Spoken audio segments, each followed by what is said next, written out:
calling Iran before it is too late. And from the time that the revolution, Islamic revolution, took place in Iran 46 years ago, in 1979, I was a doctoral student at the Graduate Institute of of International Studies in Geneva at that time. When the revolution occurred, I was able to monitor on television during 1978 and 79 the momentous events which occurred in Iran. And from the time that that revolution took place, I have consistently praised Imam Khomeini. I have also said Imam Khomeini, rahimahullah. I have praised the revolution in Iran as a step in the right direction. And I have praised the people of Iran who came out in huge numbers. Millions of them came out to demonstrate on the streets of Iran against the regime of the Shah. And eventually, after the regime of the Shah had killed, I don't know, maybe they killed 1 million Iranians, eventually the regime collapsed.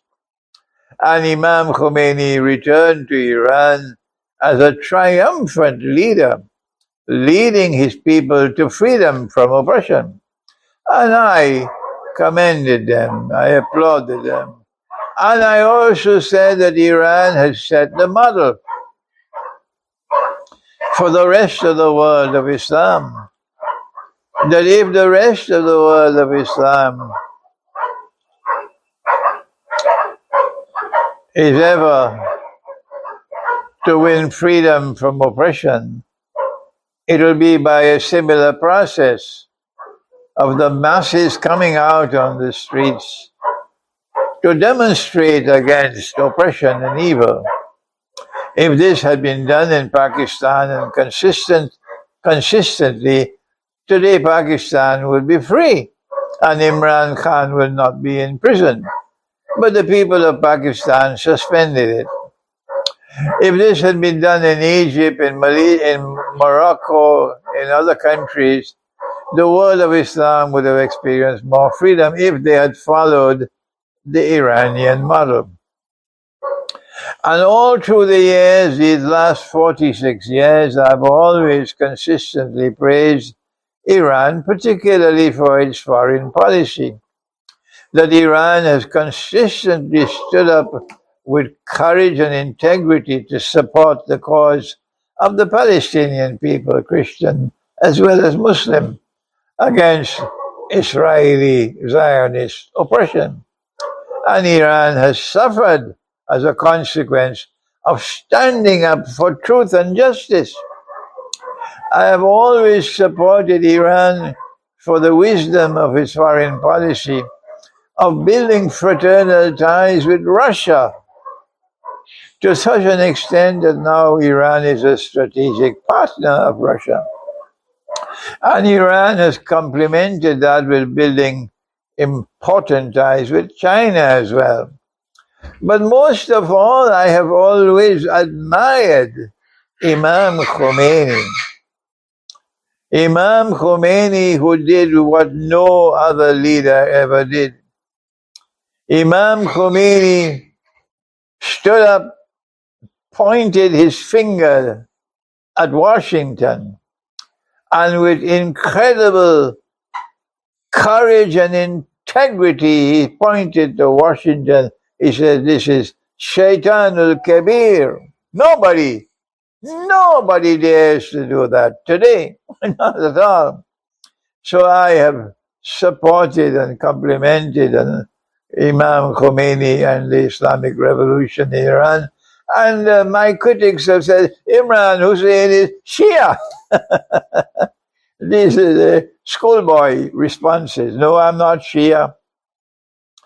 And I have differences with the Shia belief system.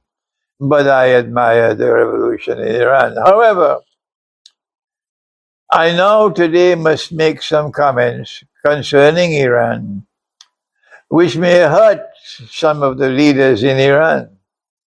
But I don't do it as an enemy. No, no, no. I'm not doing it as an enemy. I'm doing it as your brother who loves you, and your brother who has always stood by you. I've visited Iran many times. Whenever I have visited Iran, I've always been welcomed in a loving way. They've always treated me with kindness and love and shown respect for my scholarship. I hope that that will not change today when I offer the comments which I now am going to offer for the first time.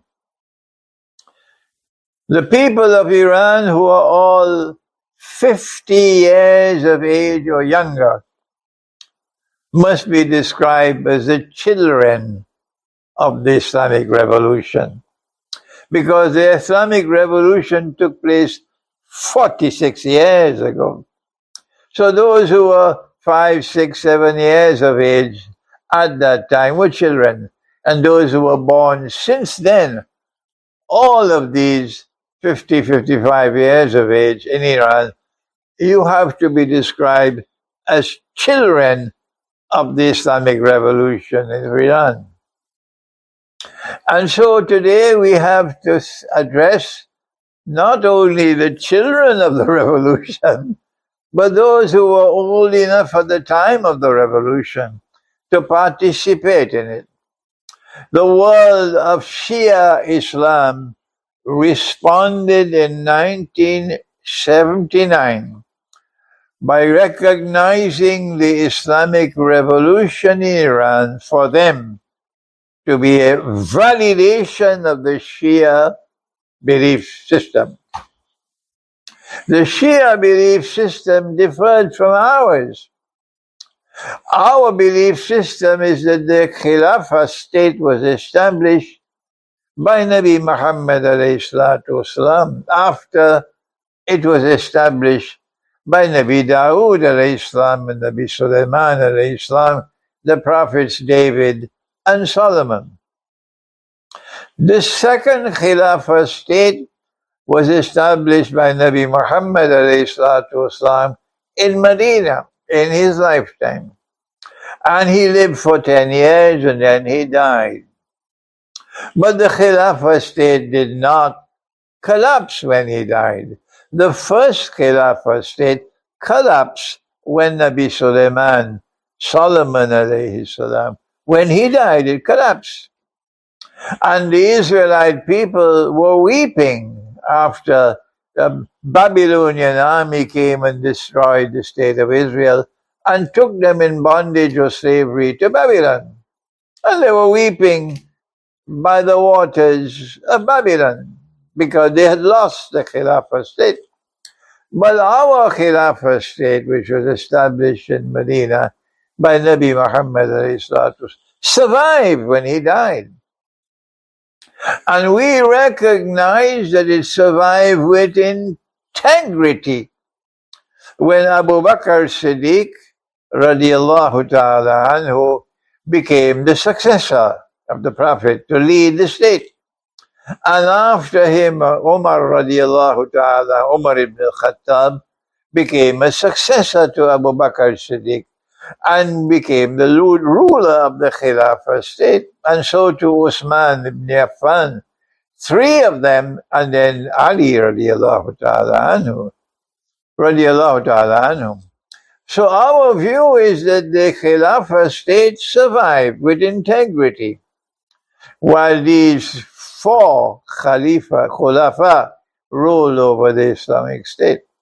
And the world of Islamic scholarship have honored them by referring to them as al-Khulafa Rashidun, the rightly guided leaders.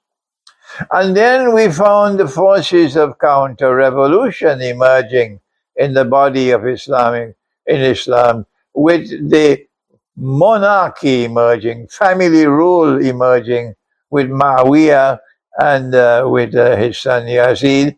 And then came that epochal moment in our history when the grandson of the Prophet, Allah's blessings be upon him, was martyred in an event that is unforgettable, and what they did to him and to his head after he died, in the same way that the kidnapping of Nicolas Maduro took place, because it was ordered by Trump.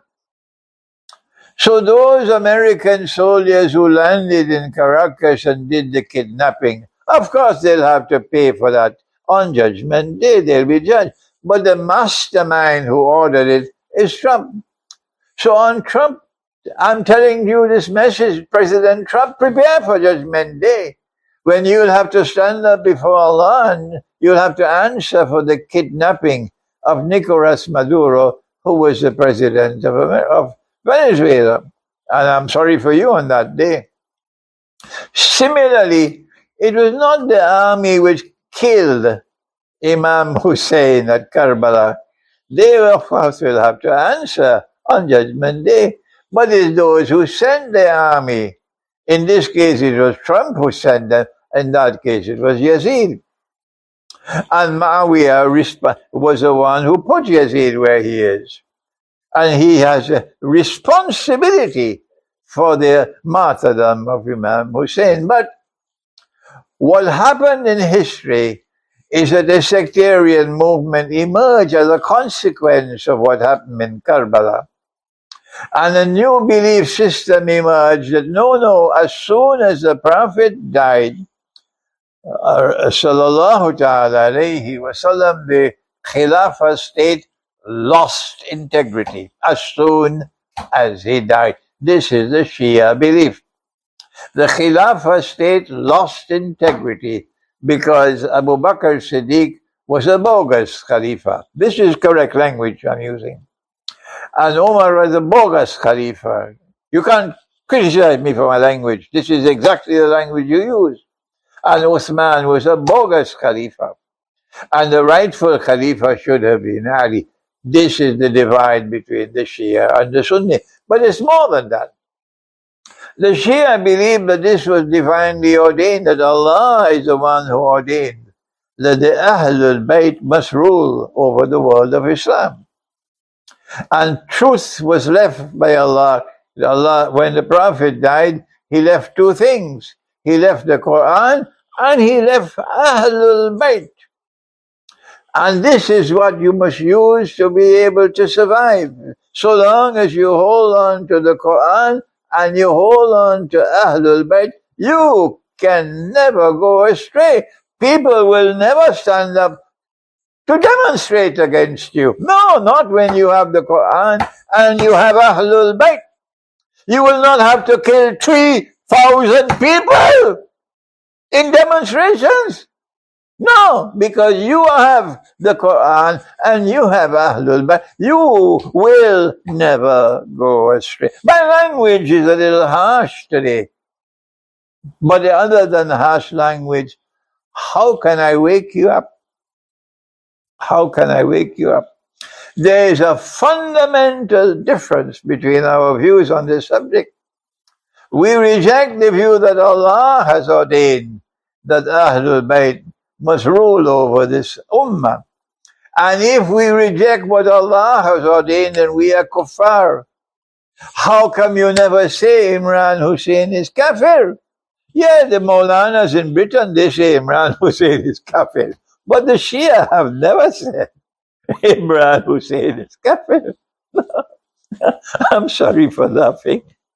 It's so foolish. However, whenever I have come to go into Iran, you have always treated me with respect. You've always respected my scholarship. So here is a fundamental difference. And when the revolution took place in 1979, the Shia world responded with conviction that this was a validation of the Shia claim to truth. Let me repeat that statement.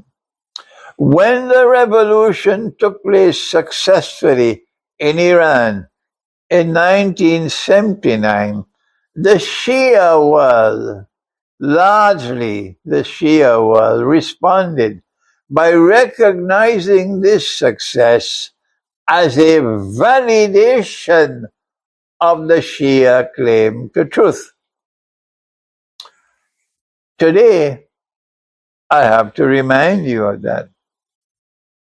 Because if today the Iranian people are turning against the revolution, and if they're going out on the streets and demonstrating against the revolution, and these are the children of the revolution, these are the ones who are all less than 50, 55 years of age, they are the ones who are on the street. Then, if the revolution collapses, then that will invalidate your claim to truth. By your own yardstick, your own measuring rod will now invalidate your claim to truth. So now then, when Islam came to Medina, it lit a fire in the hearts of all those who became Muslims. They would die for Islam. Every single one of them would die for Islam. Every single one of them will die for the Khilafah state. That was the community we had. And the longer the Islamic State in Medina lived during the lifetime of the Prophet, the stronger and stronger it became. Until by the time of Hudaybiyah and then Fateh Makkah, we became strongest of all. So by the time the Prophet ﷺ performed the farewell Hajj, the Islamic State was at its zenith. So we are accustomed to moving uphill with the Khilafah state, not downhill. He had only 10 years. You have had 46 years. You have to explain to the world, how is it after 46 years, all of these who've been born after the revolution, or who were children when the revolution took place, so many of them are now not happy with the revolution. And the enemy is able to exploit the situation. It is not that the Muslims, the Shia Muslims of Iran are betraying Islam, that they want to leave Islam. That is not the case.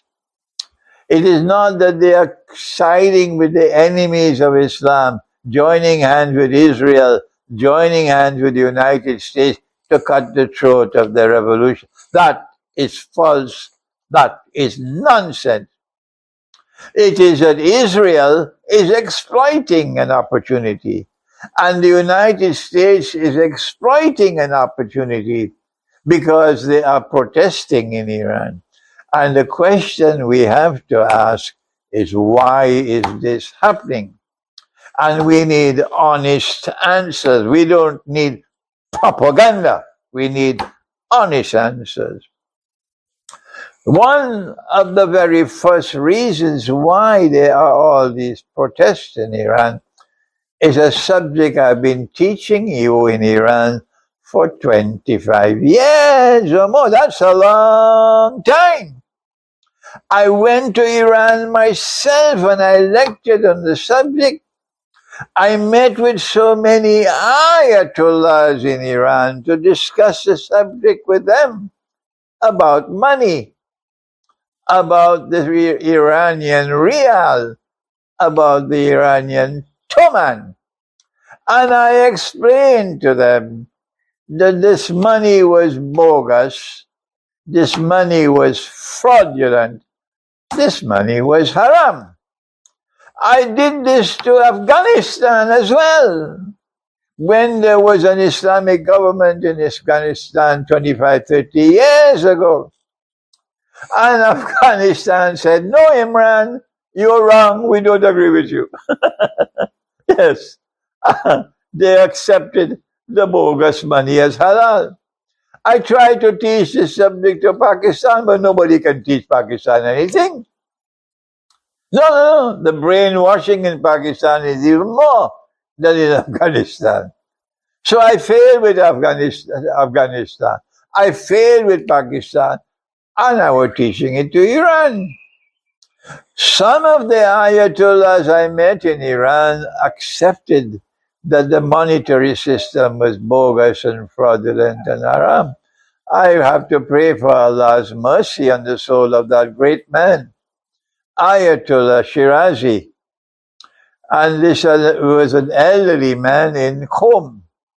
And I went to his home, and he had so many of his students sitting on the floor, on the carpet.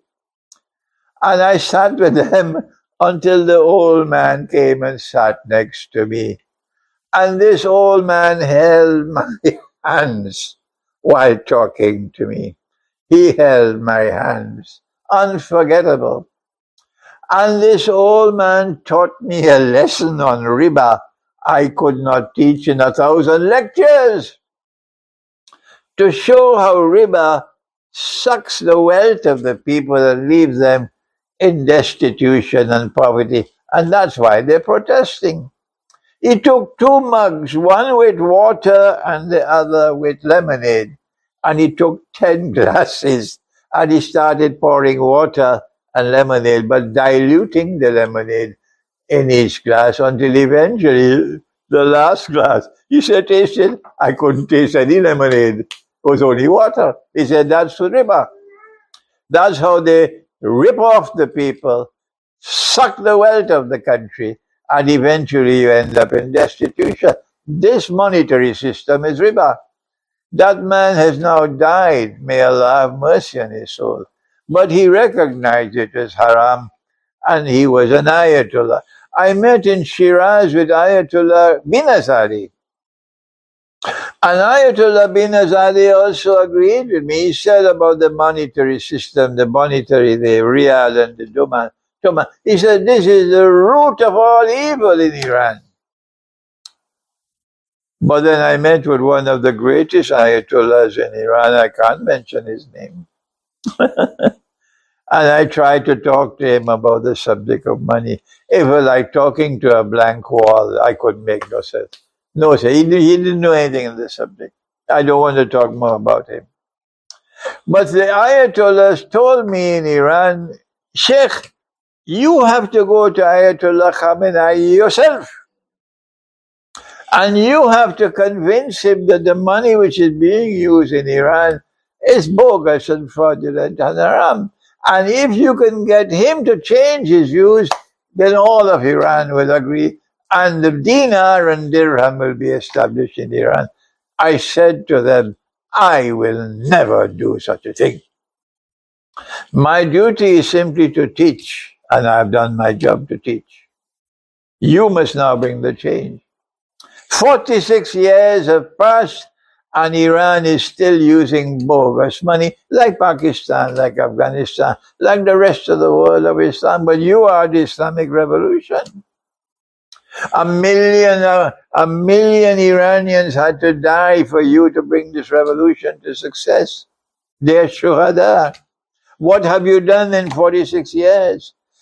Dajjal is the one who brought modern Western civilization into being. You don't even recognize that as yet. How long do you take to recognize that? And modern Western civilization is the one who has brought this monetary system. The International Monetary Fund has prohibited the use of gold as money. That is shirk. That is haram. To make haram what Allah made halal is shirk. To make haram what Allah made halal is shirk, is kufr. And that's what this international monetary system has done. The reason why they have prohibited the use of gold as money is because they wanted to make sure that the paper money would not collapse. And once there is paper money, they can rule over you. They can bring down governments. but you do not have the knowledge to understand the subject, and you would not listen to me. If you are to make a change in Iran, if this revolution is not to collapse tomorrow, if you are to survive, you have to listen to me. You have to return to dinar and dirham as money. This is what is going to be money when Nabi Isa alayhi salam returns. This is what going to be money when Imam al-Mahdi comes. Why are you waiting? If you use dinar and dirham as money, then you create a threat to the Western world and to the Judeo-Christian Zionist alliance more powerful than any nuclear weapon. Muammar Gaddafi was attempting to do it in Libya. Look what they did to him. But you are stronger than he is. You are more powerful than he is. And if you were to bring dinar and dirham into your economy, then you will not suffer from inflation. Not at all. Inflation will vanish. Allah prohibits inflation in the Quran twice or three times. He says, وَلَا تَبْخَسُوا النَّاسَ أَشْيَاءَهُمْ. That is a prohibition of inflation. So if you are to fix Iran, if you are to solve the problem of all these young people demonstrating against the Islamic revolution and the government, you have to make a change with the economy. I have been saying this to you for 25 years. You've never listened to me. And if you don't listen to me, tomorrow you will collapse. They're not only protesting because of rising prices. The monetary system is only part of the reason for economic poverty and distress in Iran. They're also demonstrating because of economic hardship. And economic hardship is taking place because of riba. It's not just in Iran, it's all over the world. Riba is sucking the blood of the people, and the world is now moving towards slavery. That's what they are demonstrating against. If you have an Islamic government, then the Islamic government, the Islamic revolution, should be able to fix the economy. How come? 46 years, and you still can't fix the economy? What's wrong with you? Where are your scholars? Where is your claim to truth, that you have the truth? You are the people who have the Qur'an and the Ahlul Bayt. You have the truth. That is your claim. How come you can't fix the economy in 46 years? Why is it that the market, listen carefully, why is it that the market in Tehran is filled with thieves? That's right. People are being ripped off in the market in Iran. And Allah has sent a means by which you can restore a free and a fair market and preserve a free and a fair market. I don't have the time to give a lecture 1 hour long on how to establish a free and a fair market. I've been doing it all my life, and you wouldn't listen to me. But Allah has not only told us how to establish a free and a fair economy in 46 years. Why is it that the market, listen carefully, why is it that the market in Tehran is filled with thieves? That's right. People are being ripped off in the market in Iran. And Allah has sent a means by which you can restore a free and a fair market and preserve a free and a fair market. I don't have the time to give a lecture 1 hour long on how to establish a free and a fair market. I've been doing it all my life, and you wouldn't listen to me. But Allah has not only told us how to establish a free and a fair market, and you don't have it in Iran, even after 46 years. It is not in Pakistan, it is not in Afghanistan, it is nowhere in the world of Islam today. You had more of a free and a fair market in the Ottoman Empire than you have today, despite the fact that the Ottoman Empire was making mistakes. It is not only that we have a sunnah of a free and a fair market, not only that we have the Quran calling for a free and a fair market, but let me explain something which should be simple to understand. That Allah has given us a philosophy of punishment which guarantees the protection of a free and a fair market. Allah has given us punishment which has the philosophy of reformation, to reform people. The people who make mistakes can correct themselves when punished. Reformatory punishment. And then Allah has given punishment which is retributive, an eye for an eye, a nose for a nose. Retributive punishment. If you hit me, I have the right to hit you. But Allah has given us something more as punishment. How come you don't know about it? How come you're not implementing it? It's called deterrent punishment.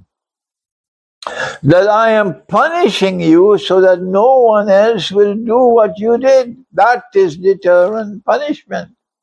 And insofar as the free and the fair market is concerned, Allah says, cut off the hand of the thief.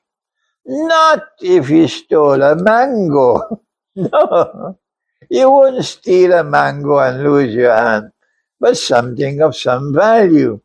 And not when there is hardship and famine in the land and people steal because of that reason. No, we suspend the law in famine.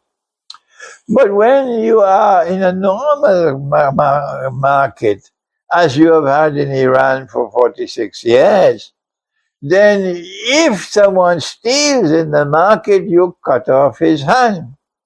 And from the time you cut off the first hand, nobody's going to steal after that.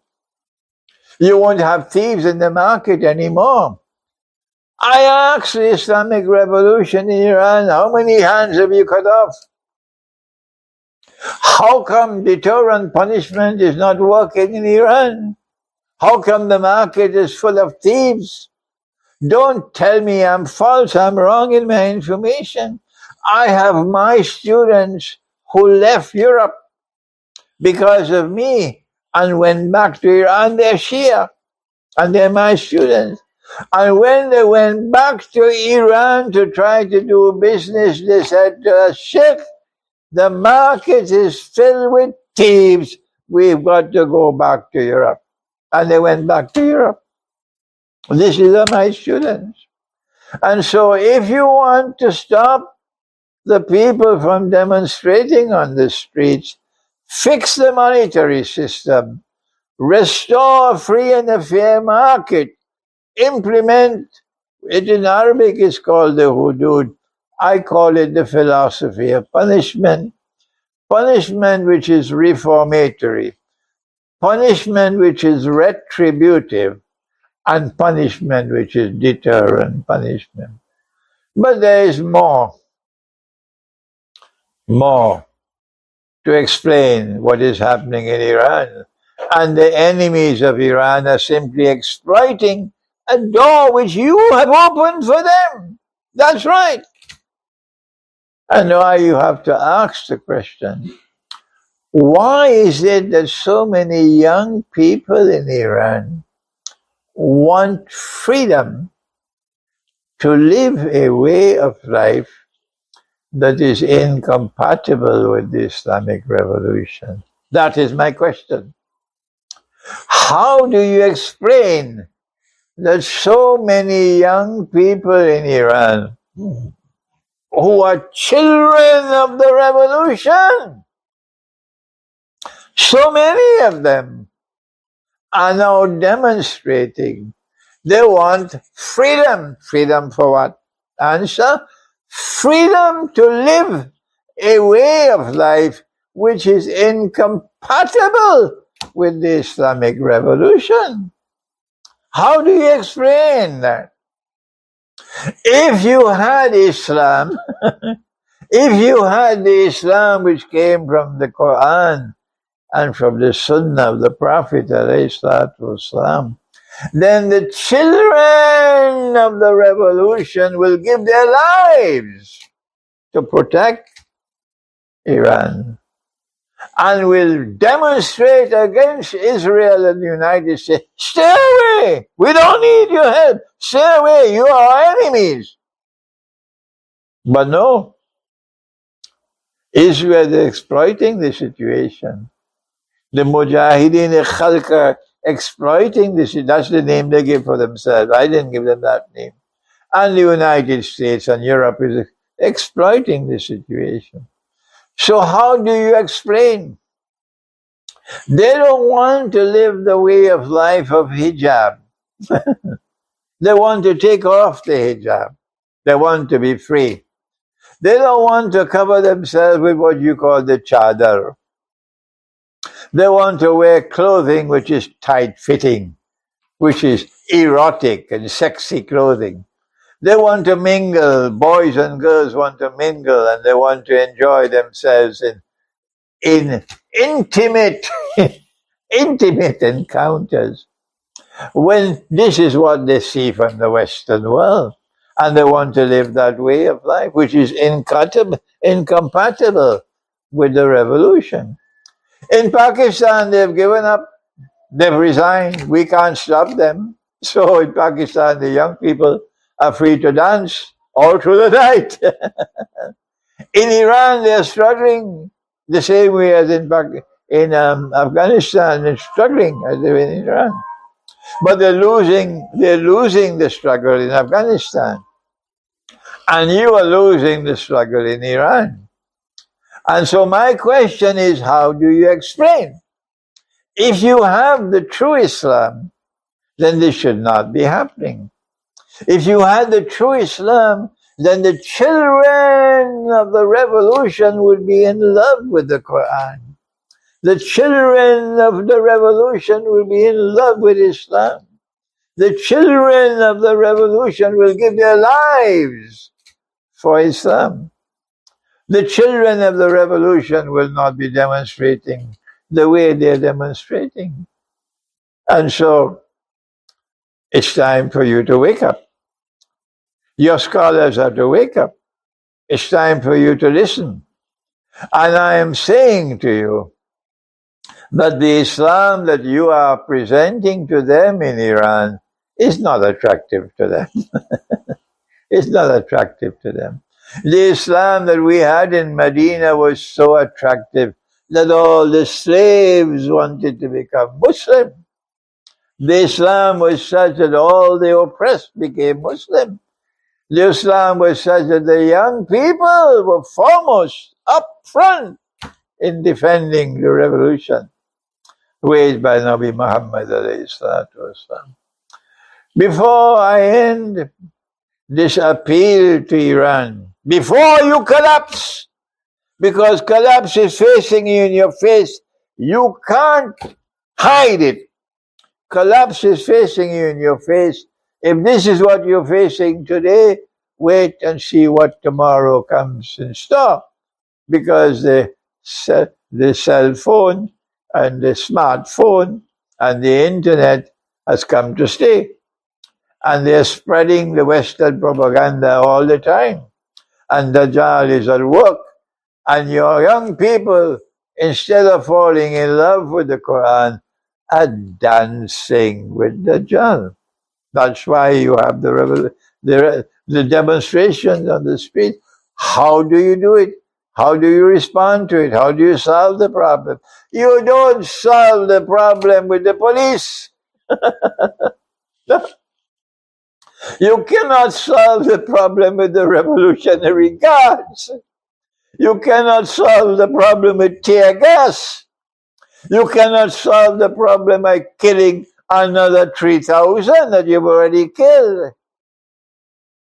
The way to solve the problem is to give them a version of Islam that these young people will fall in love with it. They will fall in love with the Quran. How many times do I have to say this to you? You will not listen to me. Before I end, one more thing.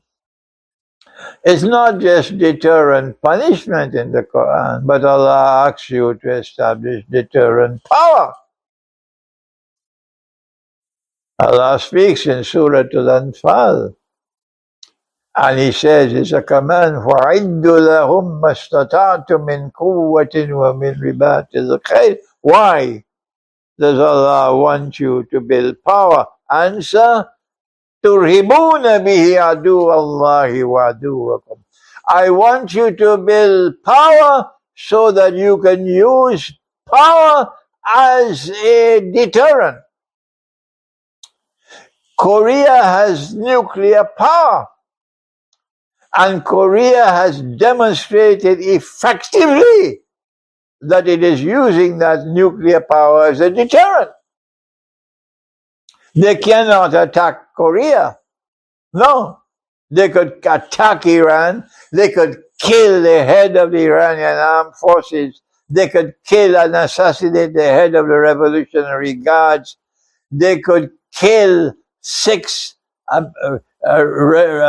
nuclear scientists. I don't know what Mohammed they killed. They could bomb Iranian nuclear sites. And what can you do except to shoot off some missiles? And they will come again and again and again. When will you wake up Iran to understand? You have to do what Korea did. You have to do what Pakistan did. You have to do what China did. You have to do what Russia did. When you build nuclear power, that nuclear power functions as a deterrent. And that is Allah's command in the Quran. Why is Iran a member of the Nuclear Non-Proliferation Treaty? Pakistan is not a member. Why? Answer, if you remain in the Nuclear Non-Proliferation Treaty, then you will be committing a sin for which you will have to answer Judgment Day, for if you develop nuclear weapons. The only way you can become a nuclear power is the honest way and the upright way, and that is you must exit the Nuclear Non-Proliferation Treaty. We are no longer bound by the Nuclear Non-Proliferation Treaty. And then Iran must develop nuclear power, and Iran has enough friends to help them. And when you explode your first nuclear device, Israel will respect you on that day.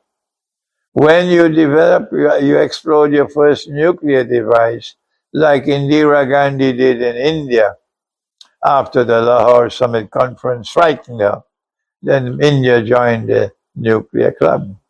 And then Zulfikar Ali Bhutto declared, even if we have to eat grass, that's what he said, even if we have to eat grass, we have to develop a nuclear deterrence. That's the way for you forward in Iran.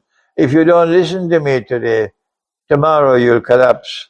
I will weep when you collapse because you are my brothers and I love you. Thank you. Wassalamu alaikum wa rahmatullahi wa barakatuh.